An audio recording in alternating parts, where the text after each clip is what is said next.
PDIP akan panggil Effendi Simbolon soal beri sinyal dukung Prabowo. Negara yang tidak punya aset aktiva yang berupa aset sumber daya alam saja bisa maju, Korea Selatan, Jepang, dan seterusnya. Apalagi kita yang punya modal aktiva yang sangat besar. Nah, tadi saya kira kita bisa membaca lah, ya, secara jujur, secara objektif. Saya melihat figur itu ada di Pak Prabowo. Ada di Pak Ganjar? Saya nggak ingin membanding-bandingkan, ya. Kan Pak Ganjar sudah diputuskan oleh Ketua Umum kami.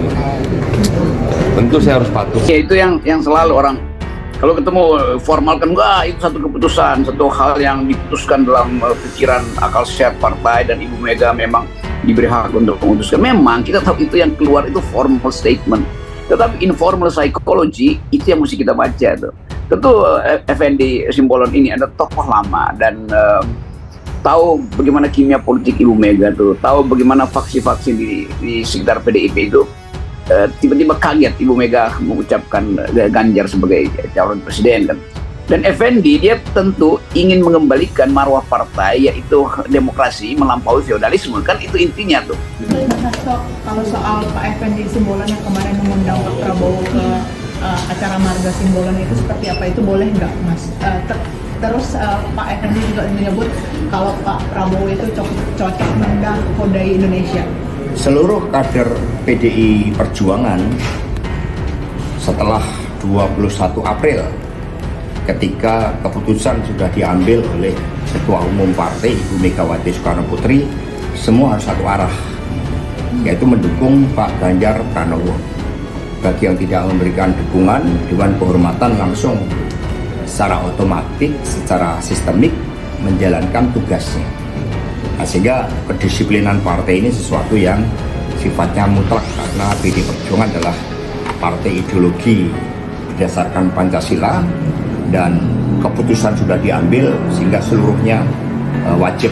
Nah, karena itulah Pak Komarudin Watubun selaku Ketua DPP Bidang Kehormatan juga akan melakukan klarifikasi, karena kami ini kan Partai Demokrasi Indonesia, sehingga semuanya akan dilakukan klarifikasi agar disiplin partai ditegakkan. Nah, Effendi datang dari tradisi yang ceplas-ceplos tuh, banyak kasus yang kemarin-kemarin soal Effendi Simbolon. Tapi dia tenang untuk menganalisa dan menemukan soal yang kemudian membenarkan konstatasi kita atau hipotesa kita bahwa di dalam PDIP keretakannya belum bisa disemen sekedar prinsip Soekarnoisme.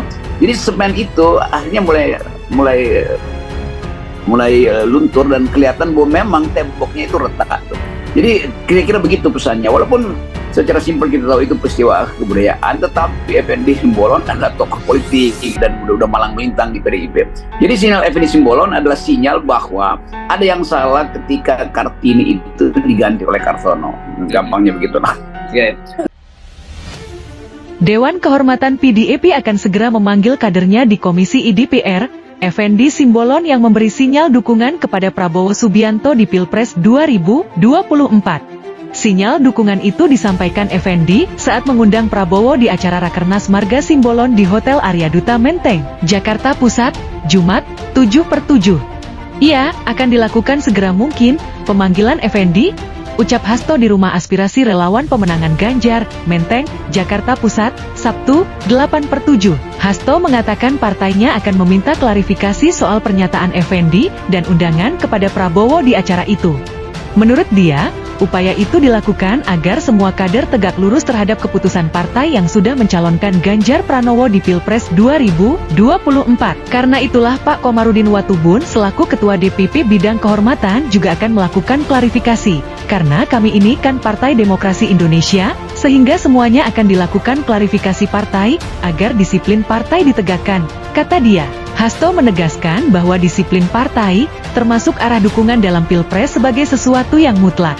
Semua kader harus mengikuti keputusan yang telah diambil Ketua Umum Megawati Soekarno Putri. Kedisiplinan partai ini sesuatu yang sifatnya mutlak, karena PDI Perjuangan adalah partai ideologi berdasarkan Pancasila, dan keputusan sudah diambil, sehingga seluruhnya wajib, ucap dia. Sementara, dalam pernyataannya, Effendi sempat menyatakan keinginan agar Indonesia dinakodai pemimpin yang andal. Dia menilai kriteria itu ada pada Prabowo Subianto. Menurut dia, Indonesia memerlukan pengganti Presiden Joko Widodo, Jokowi, yang mampu berkompetisi di dunia internasional dan menjalin keharmonian dari Aceh hingga Papua.